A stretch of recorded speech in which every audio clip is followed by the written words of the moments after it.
Hey, y'all may remember my other video regarding the active products. Now, I do have the washing machine cleaner, and I'm getting ready to clean my washing machine now. Y'all excuse Baby Roll. It's like mad at me. She don't want me to do any work today. But your girl got to get the washing machine cleaned out so she can get laundry done. It's Saturday, baby, and we've got to work. But anyway, all I have to do is use just one of these little tablets to clean it. Now, I usually do this about maybe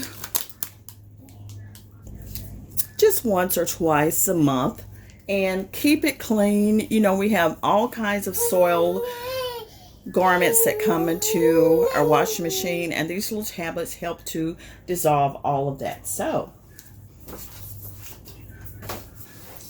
all you have to do is open it up, drop one of these into the drum. Do not put it in the detergent dispenser, like so.